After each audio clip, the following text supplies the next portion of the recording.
Thanks, Mike. Good morning. Hey, Brad, you sound fantastic. Thanks so much. All right, lock it down, man. Lock it down. Yep. Now you go. Pencil, you know, Mike.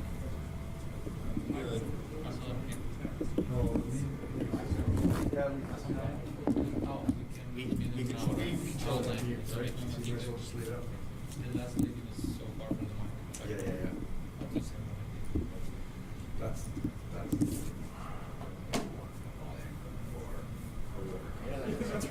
That's why I said, okay, lock her down, man. Lock her down.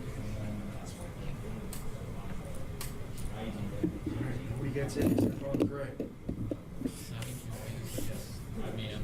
sometimes jump into mic, so if you want me to just Yeah, so you have to speak first, and then after that, I'm on first. yeah, but sometimes when somebody want to talk, Oh, yeah. I just I mean to know what you want to talk. Yeah. You got just jump right now.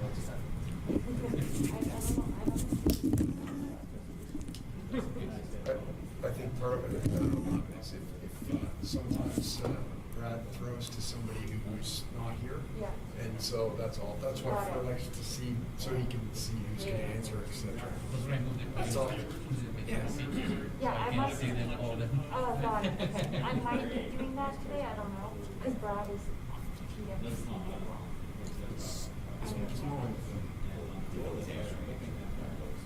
Yeah. yeah, so I just Did you the presets? yes. Yeah. Cool. So it's the same as always. 1, 2, 3, 4.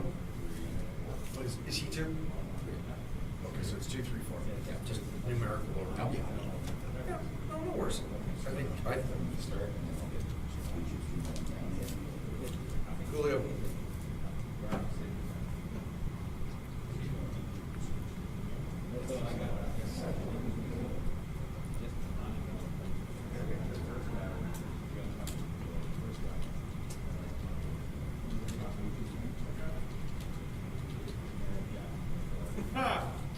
I wasn't there.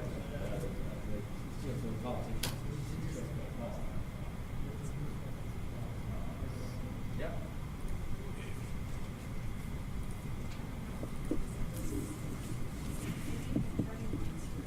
Oh yeah. Sure.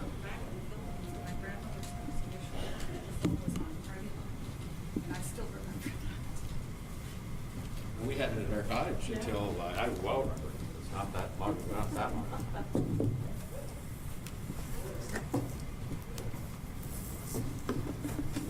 Good morning and welcome to the City of Toronto COVID-19 media briefing on July 21st.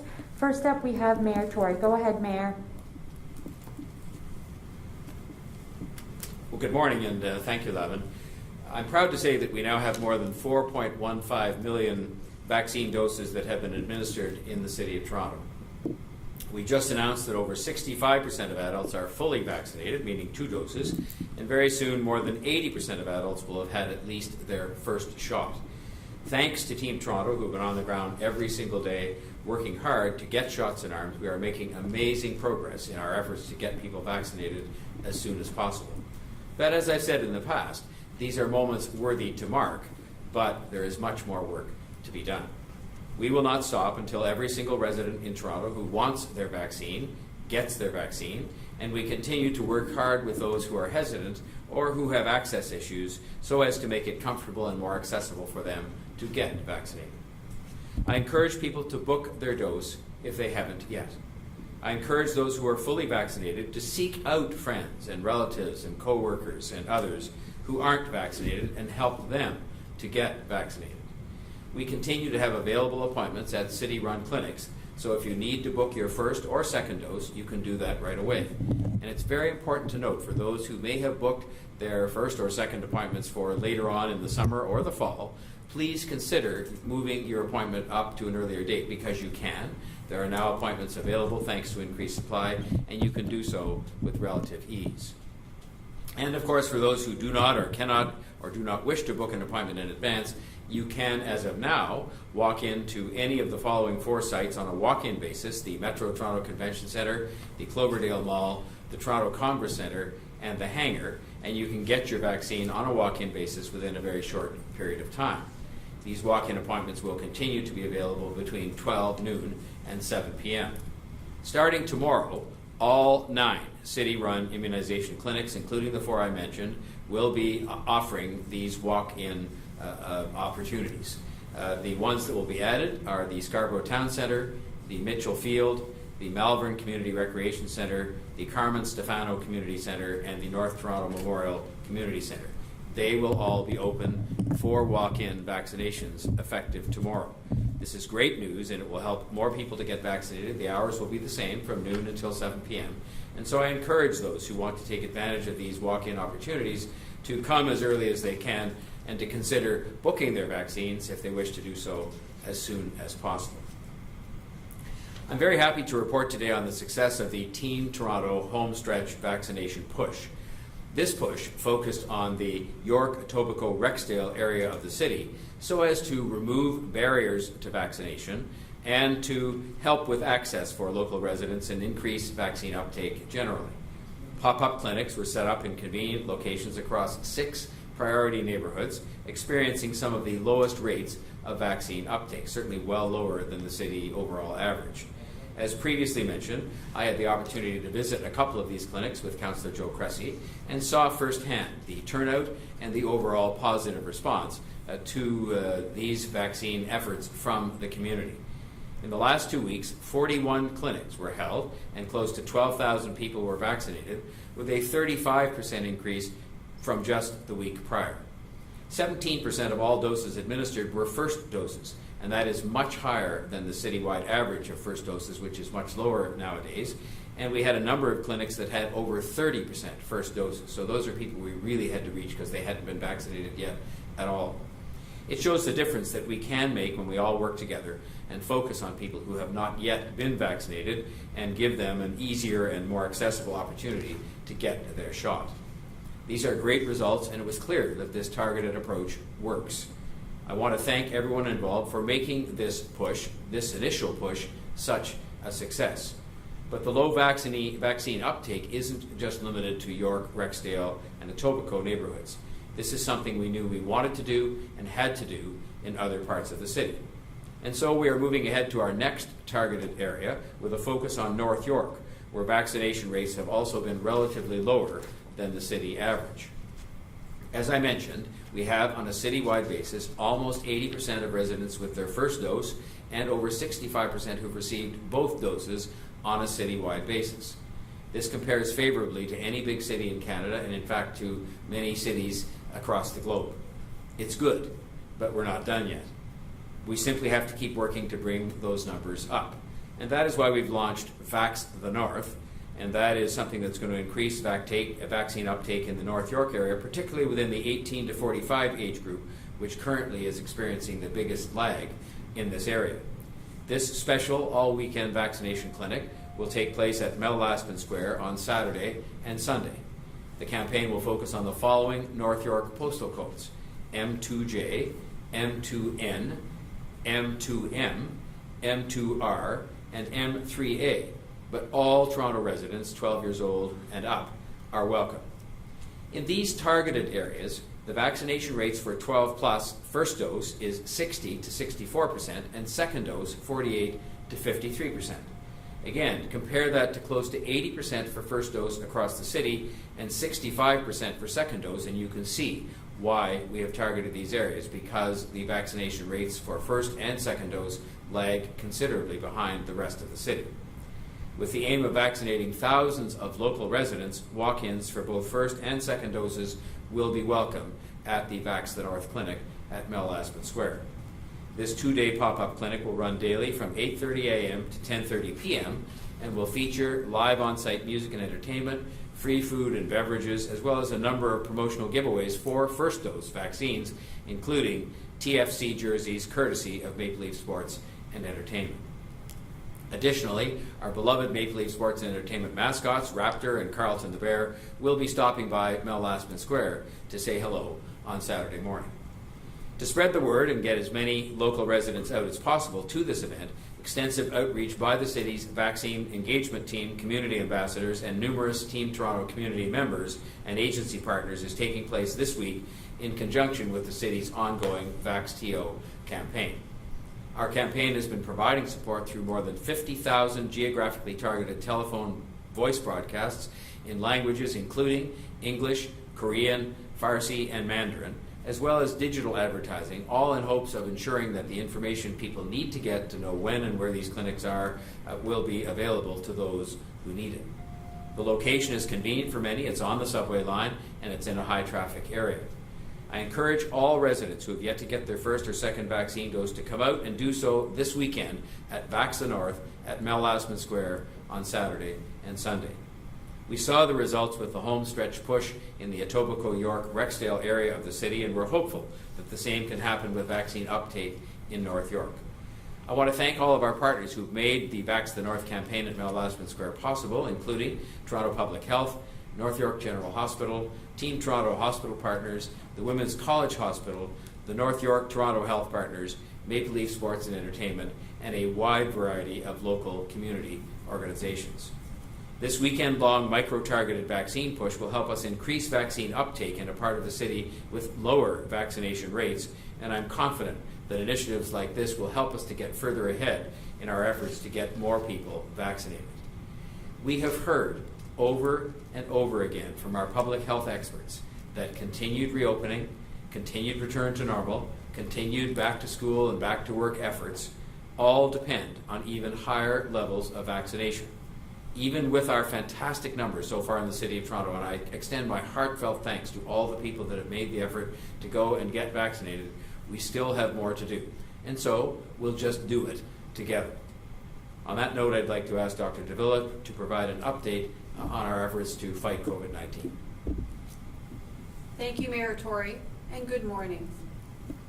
As our media conference is earlier today, I'm reporting yesterday's numbers. Our dashboard will be updated with today's numbers a little bit later this afternoon. Yesterday, there were 42 new cases of COVID-19. 44 people were in hospital, 18 in the ICU. Yesterday, there were no deaths reported from COVID-19. Since our briefing a week ago, case counts have remained consistently low. Our most recent 7-day moving average is 22 new cases daily. The 7-day moving average for new hospitalizations is under 3 daily.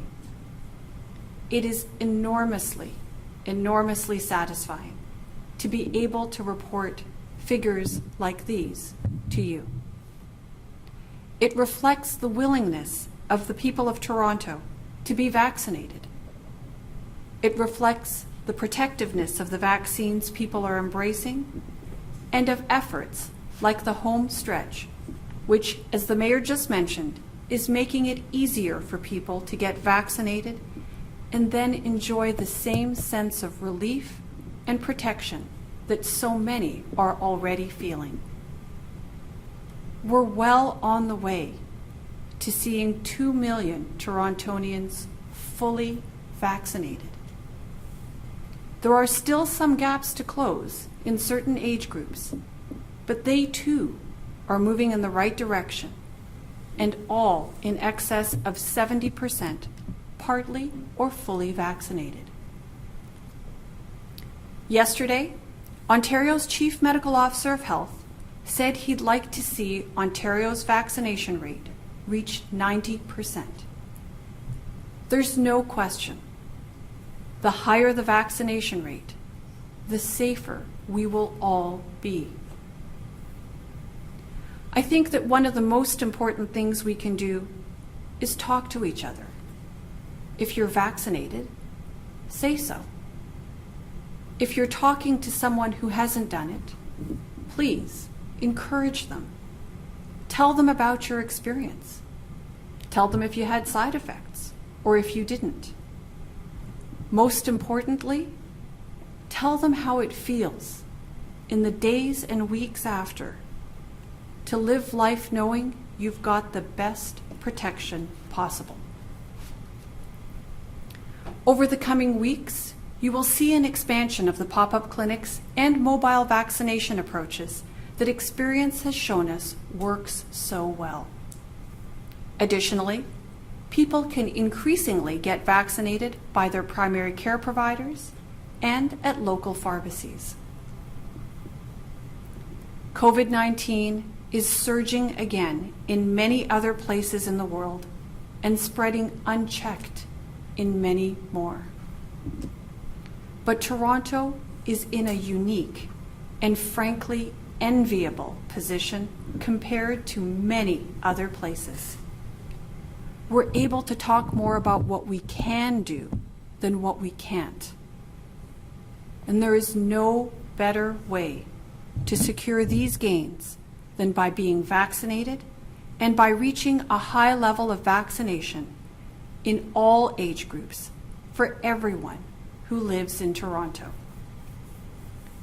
I would encourage people who are not yet vaccinated to come forward, to take advantage of the peace of mind and real protection that vaccination adds to everyday life. I'm also sure that there are a lot of people who want to get vaccinated but can barely get everything else done in a day. Outreach like the Homestretch Initiative makes this easier, especially for people who struggle to get access to vaccination anywhere other than close to home. Someone reminded me that the home stretch is that final stretch leading to the finish line. We have shown an enthusiasm for vaccination that other health authorities around the world must envy. Our young people, aged 18 to 24, are knocking it out of the park in their vaccination rates. That's not the story in many other places, and for us, is something to be very proud of. For us as individuals, vaccination is an easy win. For all of us in Toronto, a highly vaccinated city will be a new start. One where we are freer from limits caused by the virus, where we're protected against COVID-19, and where we can focus more on the things that really matter in life. With that, I'll now hand it over to Chief Pegg to deliver his remarks. Thank you, Dr. Davila. Good morning. Each and every day, we are continuing to administer thousands of doses of COVID-19 vaccine across Toronto. In fact, yesterday alone, more than 22,000 doses of vaccine were administered in Toronto across the network of city-operated clinics, Team Toronto partner clinics, pharmacies, and primary care physicians. At present, the majority of doses administered across our network of city-operated clinics are second doses. This is exciting, given that every single person who receives their second dose of vaccine is achieving the best possible protection against COVID-19, and especially the highly contagious Delta variant. Yesterday, during a clinic operations and planning meeting, Dr. Davila explained to me that the people who are at the most significant risk of serious illness, hospitalization, or death as a result of COVID-19 and the Delta variant are those who are not fully vaccinated. The Delta COVID-19 variant is actively spreading, both in Toronto and across the world. This is why we continue to do all we can to encourage and support everyone in getting both doses of vaccine as fast as possible. I strongly encourage everyone who has not yet been fully vaccinated against COVID-19 to get fully vaccinated without delay in order to best protect yourself from this deadly virus. Our 9 city-operated mass vaccine clinics continue to operate 7 days per week across Toronto. There are thousands of doses of vaccine available each day in our clinics and across the network of Team Toronto vaccine clinics. Those who prefer to have a confirmed location, date, and time for their vaccine appointment can book their appointment either online via toronto.ca/COVID-19 or by phone at 1-833-943-3900. For those who are unable or prefer not to book a confirmed appointment in advance, we are also accepting walk-in vaccine appointments in some of our city-operated vaccine clinics. This includes walk-in appointments for youth 12 years and older. Today, walk-in appointments are available in the Metro Toronto Convention Centre, Toronto Congress Centre, the Hangar, Cloverdale Mall, and a smaller number of doses at the Malvern Recreation Centre clinic location. As Mayor Tory announced, beginning tomorrow, we are making walk-in appointments available in all 9 of our city-operated vaccine clinics. This will provide an even greater opportunity to receive your vaccine.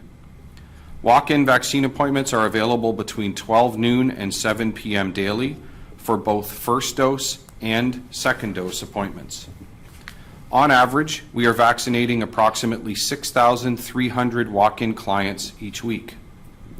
There are more than 128,500 people who have scheduled their second dose appointments in city-operated clinics between August and November of this year.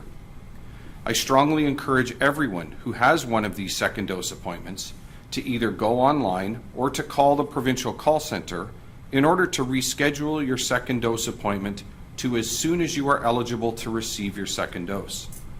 Our team is also proactively reaching out to each of these people to encourage them directly to accelerate their second dose appointment. For information on the eligibility to receive vaccine and to book or reschedule your appointment in a city-operated clinic, please visit toronto.ca/COVID-19. Thank you.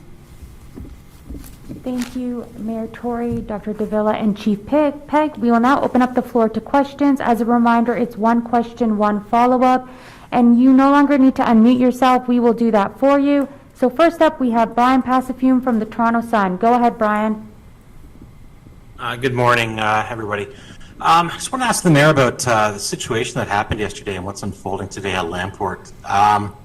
I think a lot of my colleagues, both in the City Hall press gallery and beyond, will agree that they're concerned about how press freedom and the ability to report on your administration, particularly after another journalist was arrested yesterday just for doing his job.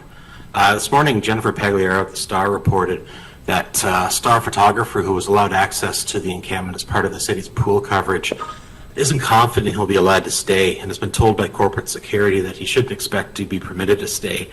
I think you'll agree that the encampment evictions are garnering a lot of public attention and concern, but all of us are confused over what's turning out to be an overt effort to keep journalists from bearing witness to what's happening.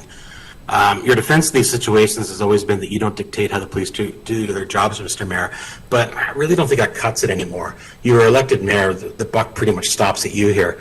There's some real serious concerns about transparency in the city that's made the mood of journalists swing from frustration to genuine concern over their safety. You yourself are a journalist. How will you commit to making these things right and ensuring journalists in Toronto can do their jobs without intimidation or arrest? Well, first of all, I should say the actual decisions about what happens on the ground are made by operational people, and I have no involvement in those decisions, and I'm not even as up to date on what you said might or might not be happening today in that regard. I will say that yesterday, that upon having the issue of no journalists having any access to the area of the encampment, when that was brought to my attention, I asked the staff if they would reconsider if that was in fact the decision that had been taken, and I believe they did reconsider, and I believe arrangements were made today to have pool representatives, as is done in many other instances where you're wanting to limit the number of people that are in a given area, so that there would be the opportunity for journalists to be there and observe what was going on firsthand. With respect to how people have been treated within the context of that arrangement that I asked them to consider, which I gather was made, I can't comment. I would just say this. As I said yesterday, as I would say today, and as I will say tomorrow, I do believe that it is very important that we have transparency with respect to these kinds of things that are legitimate public issues and that involve public resources and an issue of importance to many people across the city. And it's not confined to this issue. It's on all issues, I believe that to be the case. And I would want to make sure that we made arrangements to, within the context as well, though, of the fact that everybody has to be kept safe. and that includes journalists, but it also includes the people experiencing homelessness, it includes the city staff, and it includes the protesters. And so the decisions as to how to accomplish that are made on the ground. I don't know if Mr. Ross wants to comment any further on this, but I will just say that they make the decisions on the ground with respect to how you keep people safe, but that I gather they have made arrangements to make sure that some journalists can be present representing all the journalists to make sure that there is a degree of transparency there that is more satisfactory than what might have been the case starting earlier yesterday. Brad, do you have anything morning. else to add? Oh, perfect. Go ahead. Yeah, good morning, Mr. Mayor. And Brian, thank you for the question. Yes, we, as the Mayor indicated, we have made arrangements for pool coverage, both photographer and TV camera. The situation right now is that there are a number of people within the fenced-in area, and as soon as we're able to clear those people, then the pool arrangement that we have made will be permitted to re-enter. So I want to ensure that everybody understands that we will permit the pool arrangement to occur, but first we need to clear that fenced area, again, for safety reasons, and so that we can then identify the two pool photographers, photojournalists who are going to be permitted inside during the action that we take to engage with encampment residents and to ensure that we can then begin to clear any debris that may be left behind. Okay, I appreciate that. My concern is that appreciate that you're letting photo in CP24 and the Toronto Star photographer. I don't know how that benefits non-Star papers like us or the Globe and Mail or the National Post, but I digress. But the photos will be shared, Brian. That's the pool arrangement. Okay, I'll check with the editor about that. The other issue is why was there no decision to allow writers in? Photojournalists are incredibly talented at what they do, but at the same time, it's incredibly difficult for writers to write based on photographs rather than actually bearing witness to what is happening. Will that decision be changed, or is there So we'll continue to review the pool arrangements, Brian, but today you'll have everybody will have access to the video, everybody will have access to the photo, to the photos that come out, and certainly have access to myself and to Toronto Police Service, as you have throughout, with respect to comment and what you may see with in the video and in the photographs and in the reporting that may well come from those photojournalists. They are journalists as well. And so you, of course, will have access outside the fence as always.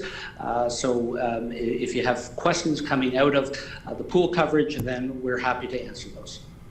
Thank you. Next up, we have Nicholas Haddad from Radio Canada. Go ahead, Nicholas. Hi there. Thanks for taking my questions.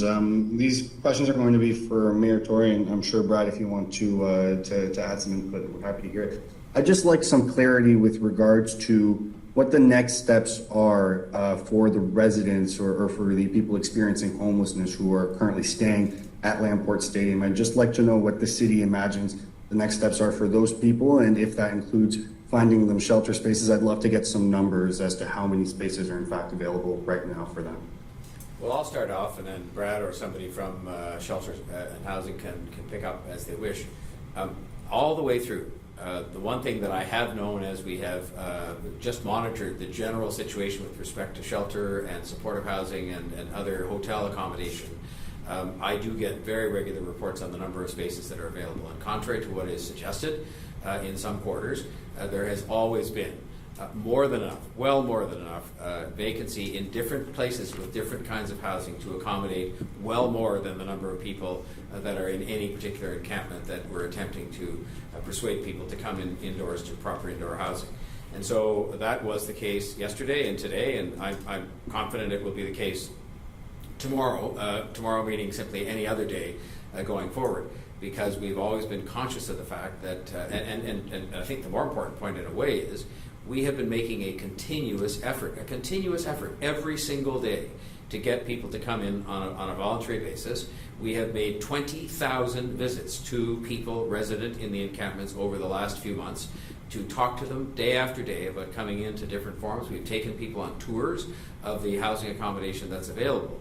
And so in that sense, there has always been even when we took people on a tour when there was nothing going on vis-a-vis a particular encampment, it made no sense to have them go on a tour if there wasn't accommodation available. Because the real purpose of this entire exercise, this entire program, on an evolutionary basis, has been to persuade the people that are in unsafe, unhealthy, illegal encampments to come inside to a place where they can be safer, where they can get more supports from us, and where they're going to be not in the public parks any longer. And so that effort will continue going forward, and particular attention is paid on a day like today to the people in Lamport, which are about, I think, 20 in number, and somebody will correct me on those numbers, but I think a good number of those people have already accepted the opportunity to go indoors, as did a majority of the people at Alexandra Park yesterday. And that is the objective in the end, to get all of the people, ideally, to accept better indoor housing, better than being in an encampment that is unsafe and unhealthy. Follow-up? Thanks very much for that. Okay, I'd like to get some clarity now as to what the next steps are for the city. Will more parks be targeted with similar operations? You know, what would be the timeline? Is this something you want to get done before winter? I'd love to hear more about what are the next steps at the city. I will just tell you that the operation to safely rehouse people indoors has been continuous, and that there are many, many much smaller encampments that might even be 1 or 2 tents that we have been going to make those visits to people in those encampments to persuade them to come indoors. We've had great success. I think more than 1,700 people have been convinced to come indoors and have been rehoused in indoor housing, and that effort will continue across the city. There are some encampments that get more attention because they're much bigger, but there are lots of other smaller ones where we continue every single day to make those visits, and that effort will continue. It doesn't matter as much what season it is, as that we need to find ways to persuade those people to come indoors to safe, healthier housing indoors, and to get the support that they often need in other areas of their life, including finding permanent housing, including finding a job, and including dealing with some other issues they might face in the area, for example, of mental health. And so we will continue that effort on a continuous basis, as we have done. 20,000 visits is not something that is inconsequential in the context of trying to go out day after day with the wonderful Streets to Homes teams that we have that sit and discuss the needs of these people with them when we're allowed to do so, and we have been obstructed in some instances from doing that, and we will continue to do that. And the rest of it, in terms of what happens with encampments, will be decided upon by the staff who make these operational decisions, but our efforts to deal with this in a compassionate way and to bring people to indoor housing will continue, as it has been the case for months now. Thanks, Nicholas. Next up, we have David Rada from the Star. Go ahead. Hi there. Just following on, I guess, the previous questions, and this is, I think, for Mayor Tory and Brad Ross. Can you give me exactly the reason, rather than just some general safety concern, for not letting reporters and photographers, all of whom in the city carry identification, which we show at many events, including city events, in to observe what city staff and police are doing on behalf of residents? And I don't know if it's true. I saw a quote from somebody on the scene saying an officer had said, you know, maybe somebody would go in pretending to be media and then harm an officer, which, if true, is frankly nonsense. And I think you both know that. So please tell me exactly why there are restrictions like this. Well, I'll just start off by saying that you know, it is not unusual at various different kinds of events where there are complications involving safety considerations and involving large numbers of people that you're trying to manage and keep everyone safe, to have pool arrangements made with respect to journalists. In fact, we've done it during the pandemic for health-related reasons, where people relied upon a certain number of reporters or photojournalists to come and cover things. And so I can't speak to the exact arrangement that was made. As you well know, yesterday when I was told the arrangement was somewhat different, I requested that staff consider amending those arrangements, which I gather they have done. I only want to add that anything that appears on Twitter, I automatically question its veracity, and I would not believe that that kind of a statement would have actually been made, and I don't associate myself with those kinds of comments, but I do have a concern always about when there are, you know, crowd scenes and things going on that involve complicated operations involving staff and police and the protection of people who are experiencing homelessness and journalists, that safety has to be a paramount consideration. Brad? Yes, thank you. Good morning, Dave. Yeah, look, first of all, I don't condone that statement either. I don't know where that came from, frankly. Yesterday, to be perfectly honest with you, our objective was to expedite and get the people who were encamped at Alexander Park into safe indoor accommodation. We know that in the past, so at Trinity Bellwoods Park, for example, that with people inside the fencing, the protests became prolonged, and in fact, we were unable to provide an offer of housing to one individual. And so when there are cameras inside the fenced area, our feeling was that it simply prolonged the event itself. And then in addition to that, there's frankly the privacy concerns of the encamped occupants themselves when our streets to homes workers are trying to have conversations, private conversations with people about their complex needs, their individual needs, and frankly, having cameras and media presence can be intimidating for people who have traumas that we don't fully appreciate and understand necessarily. And so that was the rationale. I appreciate everything that you and your colleagues have said, and the mayor's what the mayor has said, and that's why today we agreed to arrange for a pool operation for both photography, still photography, and television, so that you can see and that journalists can see firsthand, independently, the operation inside the fencing. The fencing, I want to be clear, is not barricaded. There is no barricade. There is nobody being prevented from obviously reporting outside the fencing. But I also understand the concerns that you have raised, which is why we have made the arrangements we did today. Thank you. My follow-up question is for Dr. Davila, and that's we've seen in many places, including the UK and Australia, where the jurisdictions who seem, I think, to have thought they were where we are now, where COVID is kind of on the retreat and life can get back to normal, in fact, all of a sudden surging Delta rates. I just want to make sure I understand if what you're saying earlier in your comments is that our vaccination rate is higher, that you think we're protected. And I'll shorten my long-winded question to say, do you have concerns that we will see Delta flare up, I guess, primarily among unvaccinated people here in Toronto, like we're seeing elsewhere? So David, thank you for that question. I would say this, look, when we're talking about individuals who are not adequately protected by vaccines, absolutely the risk exists for infection with Delta variant and all the consequences that go along with a COVID-19 infection. That's why you'll hear me speak about this constantly, the need to get vaccination coverage rates as high as we possibly can. As I mentioned in my remarks this morning, the higher we can get that vaccination rate, the safer we will all be, whether we're talking about here in the city of Toronto or throughout the province.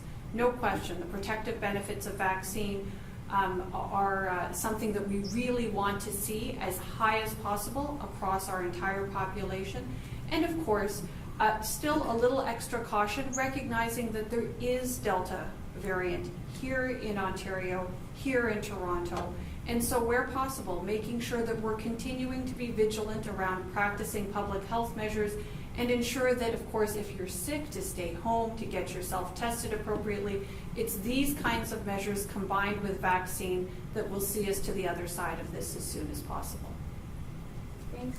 Thank you, David. Next up, we have Mark McAllister from City News. Go ahead, Mark. Mark? Yes, Oh. sorry, I wasn't sure if I was unmuting myself or if I was being unmuted. I apologize. Getting back to the homeless encampments. Throughout all of this, and we've seen multiple clearings now, including today, there has been a call from those living in the encampments and advocacy groups saying that that the city isn't going about this the proper way, and that more engagement needs to take place, more interaction needs to take place with those working on behalf of the people that are living there. What can actually be done differently? I know that the city has said that you've done what you can and are doing things, but have you looked at doing things differently than is being done right now? We are reviewing what we do and how we do it every day with respect to the ongoing desire that we have to take people who are presently in encampments and convince them to move to indoor housing. And I would say that what we have been doing, people often look at the relatively few people that are left in these encampments compared to the 1,700 plus people that we have successfully convinced over time through the excellent work of our Streets to Homes staff to go to alternate forms of indoor housing. And so we will continuously look at ways in which we can do those things better. We have been looking at and making changes to the supports that we offer when people get to the different forms of indoor housing, so that we're providing supports to people who need it with regard to harm reduction, mental health, and so on. We're continuously reviewing that. We added in things like taking people on tours at the indoor housing so they could feel more comfortable accepting the offer. But I'll also say to you, we need to have some cooperation. You know, I don't think all the facts are on the table with respect to the quite deliberate obstruction that often happens and the abuse, by the way, that is handed out to our city staff who are just doing their jobs as public servants to go and try to persuade these people, these vulnerable people, to accept indoor housing, and the response that they're often getting from people who claim to be advocates on behalf of those very same people are obstructing access to those people, telling them after the Streets to Homes people leave they should never go anywhere, and making statements, as I saw on television myself last night, that these places are full of COVID, which couldn't be further from the truth. And I think we have to have a hard look at that too. So is there a way in which we can do better? Of course, there always is. Am I willing as mayor to request, as I have done many times, that we review the efforts we're making on a continuous basis to get people to come inside and the different offerings that we have and the supports we provide? Of course I am.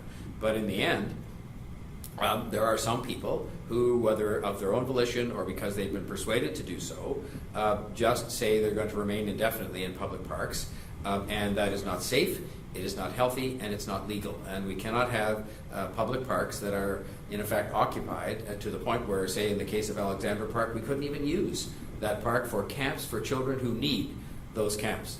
And neighborhoods that told us in letters they wrote to my office, to the city, saying, please, we need our parks back.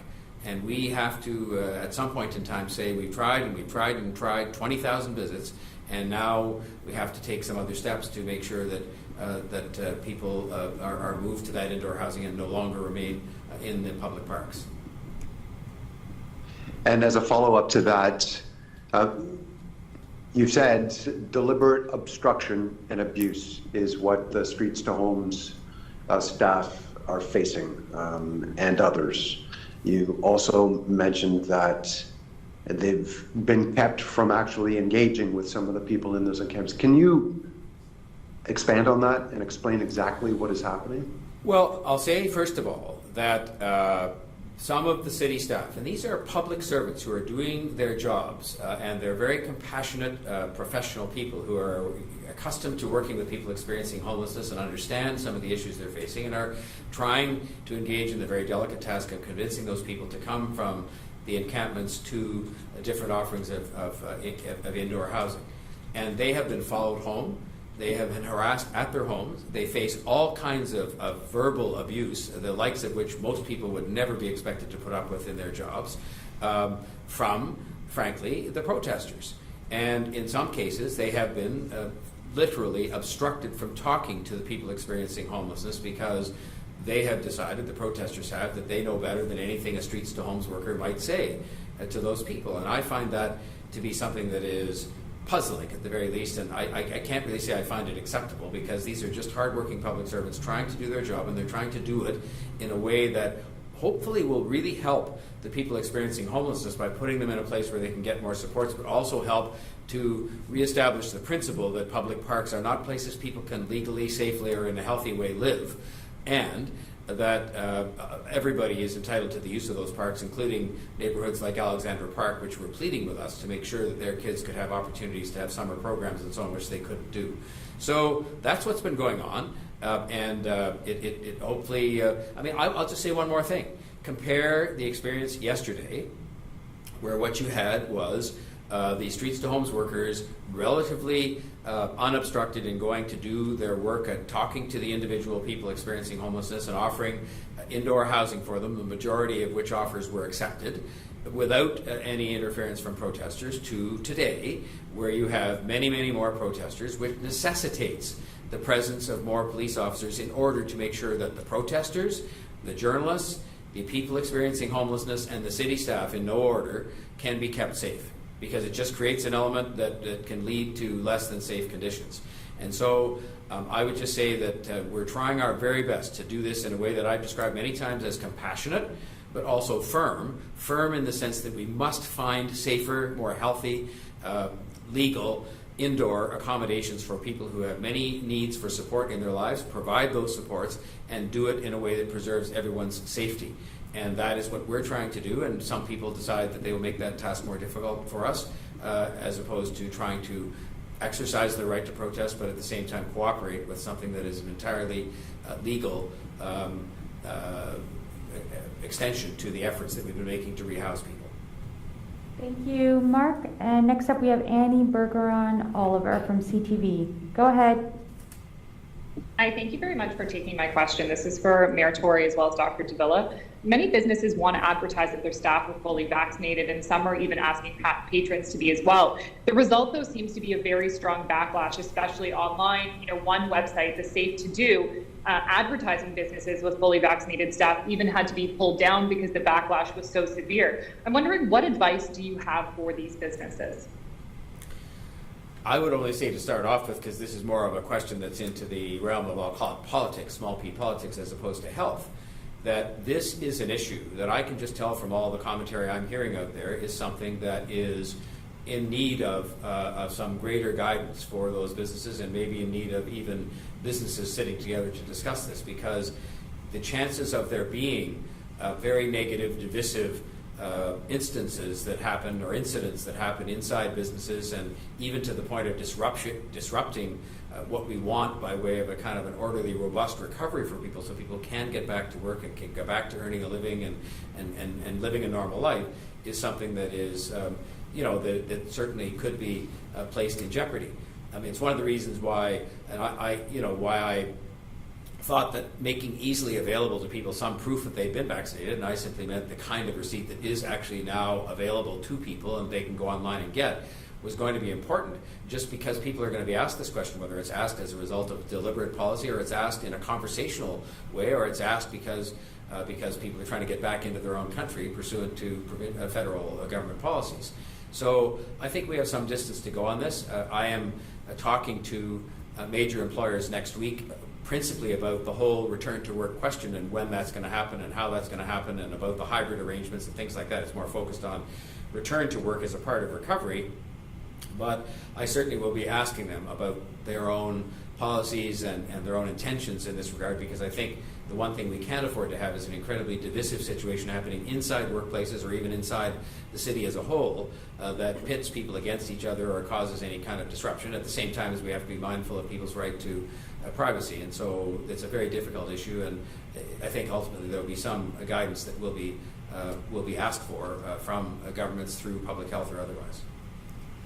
So if I can add a little bit to that which the mayor has already said, we are in a novel set of circumstances, and I think that this is a challenge, not just here in Toronto, but throughout the world. We've never found ourselves in this particular circumstance, and I think we're trying to apply the best available evidence and the best available science to this particular situation. There's no question, as I mentioned earlier, that the higher the vaccination rate, the more we are able to get people to take up vaccine and to get fully vaccinated, the safer we all are. And exactly as the mayor says, we don't want to see any of this, increase any amount of divisiveness in any part of our society. That doesn't serve any of us well. So I think that what the mayor calls for, ongoing discussion, particularly with our provincial counterparts, in respect of what are the evidence-informed measures that can be taken, what are evidence-informed policies that perhaps can be put into place that are effective in terms of increasing both vaccination coverage and increasing confidence in vaccines and the protective benefit of vaccines. These are the kinds of actions I think we should all be implementing and rallying around. And thus far, when we look at our vaccination numbers, we're moving in the right direction, and I think we should do everything we can to keep it moving that way. Annie, do you have Thank a you very follow-up? much. I do, yes. Thank you very much for those thorough answers. My follow-up will sort of be along the same lines. Mayor Tory, you mentioned that some type of guidance may be needed. I'm wondering if this is something that the city might be able to provide, or are you going to look more to the province? What type of guidance perhaps from the federal government? Because, there are now two groups of people. There are those who are vaccinated, those who are not. And, this is becoming a divisive issue, and perhaps maybe more divisive as rules start to be in place that maybe allow vaccinated people to do things that unvaccinated individuals cannot do. One thing we've learned through the pandemic in a number of different instances is that when you do things locally, especially in a big city region like this and in a big province like this, it just doesn't work as well. You have such incredible mobility back and forth, even between people working in businesses that work in one office one day and another office another day in different cities and so on. And so in order to be effective and avoid confusion, you really have to have, I think, measures or advice or guidance that is rendered on at least a regional basis, if not a provincial basis, and sometimes national. I think in the end, what really has to happen here, and we've been dealing with so many things at a time, and our priority has to be and should continue to be working with everybody to get people vaccinated so that this becomes a lesser and lesser problem the more people get vaccinated. But I think it may be one of those instances, and I don't blame anybody for the fact these discussions haven't taken place in earnest, because everybody's been scrambling to get the vaccinations done and to fight the pandemic off and to look after the people who are ill and to look after the social needs of people who are vulnerable during the pandemic, such that there hasn't been a sit-down as yet between business, I would say labor as well, because you have occupational health and safety legislation that could come into play here. You could have somebody that shows up at work as an individual entirely, turns to the person next to them and says, "Are you vaccinated?" Doesn't get an answer that satisfies them, and then decide that they're going to absent themselves from work, as they're legally entitled to do, because it's not safe. And so all of those things just form the potential for the kind of divisiveness and disruption that we really shouldn't have. And so I think it maybe is time for labor, business, and governments to sit together and see if there's a way in which some guidance can be offered, industry to industry, or however it's done. I just don't have a particular view on that. That's going to be more in the domain of health-related things. We've done so well relying on health-related considerations, sometimes at a great cost in the context of business and so on, but I think it has saved many, many thousands of lives in Canada and in Toronto. I think it has avoided many other people becoming victimized by COVID-19 and being hospitalized and potentially having life-altering health consequences even if they stayed alive. And so I think now, as we enter this next phase, that the same kind of health-based approach is called for, but maybe in discussion with business and labor and government to see what makes the most sense from a health standpoint and then can be practically undertaken. Okay, that's it for today, everybody. Thank you and have a great week.